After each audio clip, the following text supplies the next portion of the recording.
Hello, my name's Ian Bronowski, and this is my co-producer, Gemma, who I hope you'll get to know. We live in Hobart, Tasmania, and well, welcome to researching and writing your family history.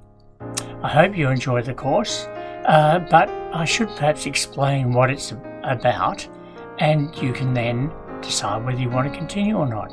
How would that be? So I guess you might be where I was a few years ago. A few boxes in the attic, lots of ideas about your family, and just in the time of your life when you want to explore your family history. Well, I hope that this will help you to organise yourself and work through the various stages which I've had to go through, and I can share my experiences with you. So in this course, what I'd like to do is take you through a sequence of stages which I hope will help you organise your work. The first stage is looking at or thinking about who your audience is, who you're writing for, who are those people that are going to pick up your work and read it. The second stage is to look at what voice you want to use. That may sound strange, but who your audience is will determine who your voice is. So clearly, if you're writing for, say, somebody special, you're writing a family diary, your tone of voice and the way you write will be different than if you're writing for an audience, like if you're going to publish your book. And I'll work through that with you. I'll also think about or help you work through some of the issues and pitfalls. It ain't all easy writing family history. It can be very emotionally demanding, especially when you get involved with your family from 100, 200 years ago, and they were involved with some pretty terrible things, either happening to themselves or what they may have been involved with doing to other people. So I don't know why people think writing family history is easy, because it's not. It's challenging at times, I can tell you. Well, with that in place, your audience and your voice, you can then start to research and search and find out the material. And there are a few tricks in that.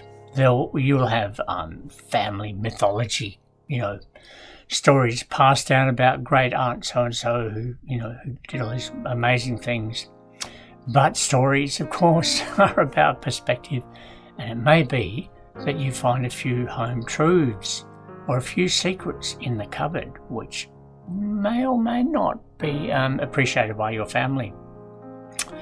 I told my mother when she was 89 that we had convicts in the family. Didn't go down too well, I can tell you. This is Tasmania after all. Once you've researched your material, then it's a matter of making sense of it all. All this information all over your computer, all over the floor. How do you organise that? And what do you need and what don't you need? Because you can't put it all in. You've got to think about that. How do you make that decision? When that's in place, of course, how do you share it? Who do you want to share it to? Is it just for you, personally? Nice family, nice thing for the family to have? Is it for your family? How are you going to do that? Are you going to print up a few copies and give them away?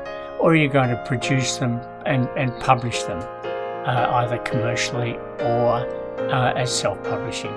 Now, you'll find, of course, that it's really important to get the details right.